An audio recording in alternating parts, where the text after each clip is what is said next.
Bonjour à tous. Dans ce deuxième court tuto concernant l'interface KUKA, nous allons découvrir qu'est-ce qu'un outil, qu'est-ce qu'une base, comment est-ce que ça se mesure, quel impact ça a sur un robot. C'est vraiment la base avant de commencer à programmer, comprendre ce que c'est qu'un outil, comprendre ce que c'est qu'une base et comment est-ce qu'on les génère en fait, hein, tout simplement. Il y a eu un tuto préalable concernant l'ensemble du SmartPad que vous voyez ici, c'est-à-dire l'utilisation des boutons. Je ne reviens pas dessus, hein, il est disponible sur la chaîne YouTube. Donc démarrons tout de suite par la mesure d'un outil. Alors, ce qu'il faut comprendre, c'est que la première chose qu'on comprend quand on est sur ce SmartPad, on fait robot maison. Le robot il est tout en haut à gauche. Il déclenche la maison, vous emmène sur le menu principal. Et là, vous avez plein d'aspects, plein d'utilisations. À partir du moment où vous allez vouloir créer des outils, vous ne pouvez pas le faire en mode standard. Il faut passer en mode expert. Pour ce faire, il faut aller dans configuration, groupe utilisateur, sélectionner le mode expert. Le mot de passe est très compliqué, c'est KUKA. Donc à partir de ce moment-là, une fois que vous êtes passé en mode expert, vous avez un accès beaucoup moins restreint à l'ensemble du panel. Donc c'est pour ça qu'ensuite vous allez pouvoir générer des nouveaux outils ou des nouvelles bases pour pouvoir programmer avec ça. Pour pouvoir programmer, il faut pour pouvoir programmer un outil, pour pouvoir le mesurer, il faut aller dans mise en service, sélectionner mesurer, ensuite sélectionner l'outil, et on peut générer un outil par différentes manières. La manière dont moi j'ai décidé de vous la présenter aujourd'hui, c'est par 4 points, des points cartésiens ici, Y, Z. Donc voilà un petit peu la méthode pour pouvoir réaliser cette mesure. Donc en fait, une fois qu'on rentre là-dedans, on définit un outil bien précis. Par exemple, on voit qu'en fait, en termes d'outils, il y en a 16 de disponibles. On lui donne un nom, pince pneumatique, ventouse, etc., en fonction de l'actionneur qu'on va avoir utilisé sur le robot. Et ensuite, on va venir le mesurer. Donc c'est justement ce qu'on va voir un petit peu ensuite. Pour le mesurer, nous allons voir une petite vidéo qui va nous permettre un petit peu d'illustrer ça. Donc là, on voit qu'on va faire le bout du stylo rouge qui est usé. Donc en fait, on fait bien ce que je disais tout à l'heure, mesurer, outil, par 4 points. Le fait, ensuite, on va choisir l'outil qu'on décide de faire. Donc là, c'était stylo rouge qu'on a dû choisir. Et puis à ce moment-là, on va valider et il va nous demander de prendre des positions bien précises. Donc c'est ce qu'on fait en fait. On va venir pointer la pointe du stylo sur un point bien précis. Là, c'est la pointe métallique. Et en restant bien positionné, nous allons sélectionner 4 orientations différentes dans l'espace. Et au bout de 4 orientations différentes, le point sera défini, bien précis. Ce point-là, c'est le bout du stylo à l'instant T. Donc ça, c'est une chose. Donc une fois qu'on a compris ça, si on doit regardons voir un petit peu là la pince pneumatique, on voit qu'on a écrit 116 en Z. Et à côté, on n'a rien en X, rien en Y, et puis on a ABC. Et on voit surtout que ABC, c'est en degrés. Donc ça, c'est clair, c'est pas forcément évident. Maintenant, si on regarde autrement, voilà un robot. Donc on voit que ce qui est en noir, ce qui est à la base en noir, c'est la base monde, c'est la base qui ne bouge pas du robot, c'est la base monde. Et au fur et à mesure où on monte, qu'on se déplace dans le robot, comme ceci, hop, on arrive au niveau du vert, c'est le zéro du robot. C'est-à-dire que c'est le point de sortie, le point outil travail zéro du robot. C'est-à-dire que quand tout est à zéro, c'est l'axe vert. Or, nous, la pince pneumatique, on voit qu'elle a un décalage. Elle n'est pas à zéro, elle a un décalage sur l'axe des Z. Et ce décalage, il est bien de 116 mm. Autrement dit, ça veut dire que le point de travail, lorsqu'on a sélectionné la pince pneumatique, se trouve centré au centre de la pince.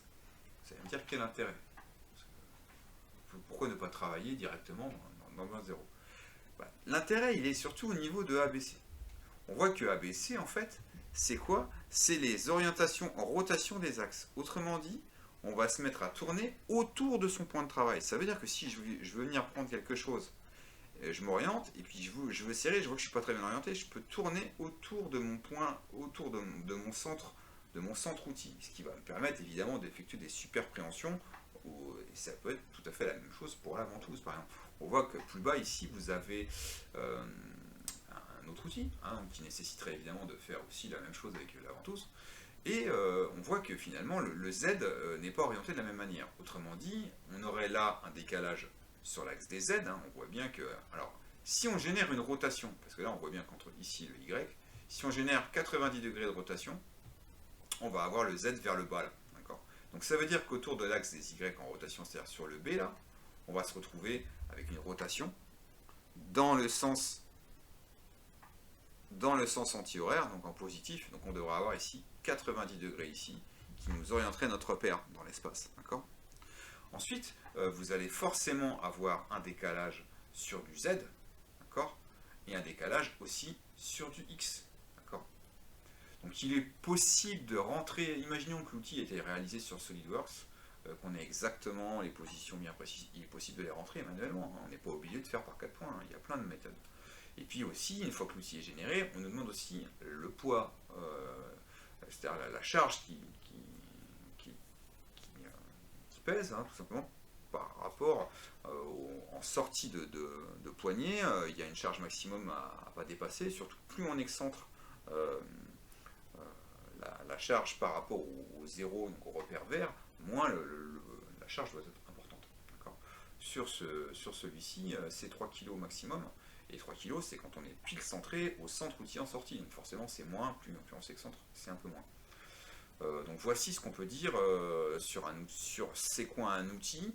Un outil permet d'orienter correctement le robot, en fait c'est un point de travail, c'est le point de travail, là c'est ça un outil.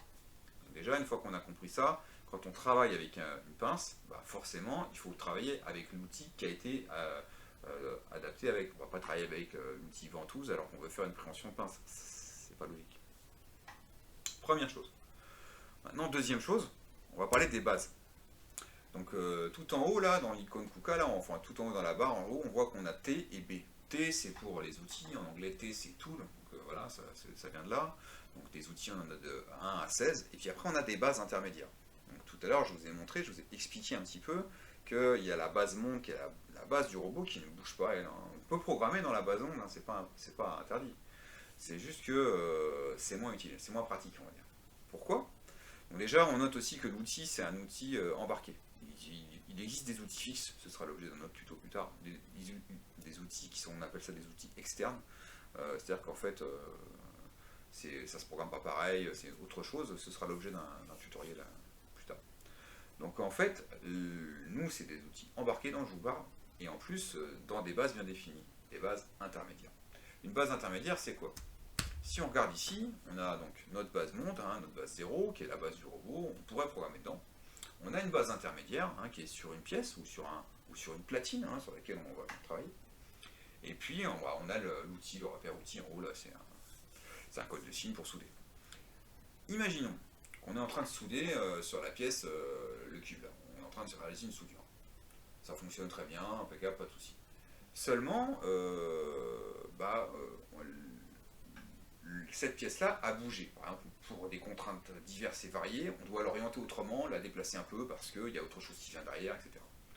Si on déplace cette pièce, et puis qu'on a tout programmé dans la base monde, dans la base 0 du robot, eh bien, il faut reprogrammer l'ensemble du programme. Par contre, si on a écrit ce programme de soudure dans la base intermédiaire associée au cube, il suffit de réapprendre la nouvelle base et le programme est toujours bon. Un gain de temps énorme. Donc en fait, voilà, quand on fait un programme sur KUKA, on sélectionne le bon outil, on travaille dans la bonne base. Ça c'est déjà la base du truc. Okay. Donc voici pour ce tutoriel sur les outils et les bases. Nous allons voir ensuite comment réaliser des trajectoires dans le tutoriel suivant, donc des lignes, des PTP, point to point, et des cercles, circle.